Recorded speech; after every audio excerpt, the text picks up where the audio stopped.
Have you ever wondered if your favorite characters are getting the attention they deserve in anime? Uh, well, Sanji from One Piece has certainly sparked some heated debates recently. Uh, Fans have been buzzing, uh, claiming that Toei Animation has been giving him uh, the short end of the stick. But is there any truth to this? Um, Before we dive into the controversy, a quick reminder, don't forget to hit that subscribe button and like the video if you're enjoying the discussion. And Now, back to the story. Sanji has always been a core member of the One Piece crew as part of the Monster Trio alongside Luffy and Zoro. He's a fan favorite, known for his strength, his humor, and his loyalty. Yet, despite being one of the series' most beloved characters, some fans feel like he's not being treated fairly by the animators.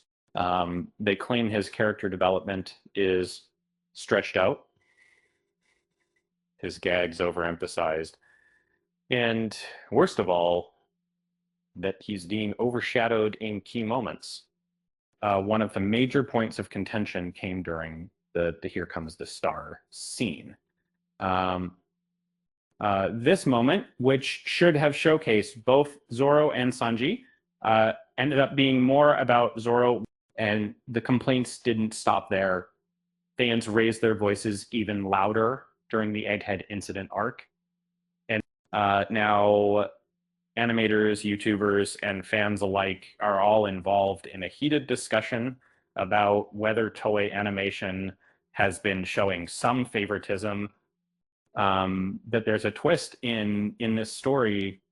Um, Vincent Chansard, a well-known animator, recently weighed in on the controversy. Uh, Speaking on a YouTube podcast hosted by Brando Diaz, Vincent made it clear that he doesn't think there's any conspiracy against Sanji. In fact, he argued that those in charge at Toei don't have any hidden agendas when it comes to the characters.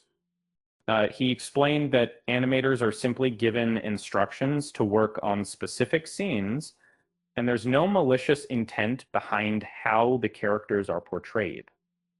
And Vincent went on to explain that during his time working on the Wano arc, he never felt that Sanji was being unfairly treated. He pointed out that just like with the battle between Sanji and Queen, it didn't seem like there was any intentional bias. But for Vincent, the imbalance people see between Zoro and Sanji scenes might just be due to the length and narrative significance of Zoro's moments, rather than any sort of unfair favoritism. It's not uncommon for One Piece to make adjustments between the manga and the anime, especially since the latter sometimes needs to fill in content to keep the storylines going. And while debates like this are inevitable, Vincent emphasized that there's never been any indication that animators have deliberately slighted Sanji. But so could it be that we're reading too much into this? Or is there a bit of truth in the fans' frustrations? Either way, it looks like this debate will continue to rage on. But hey, at least we can all agree on one thing. Sanji's still a legend. With that said, thanks for watching, and until next time, pause law,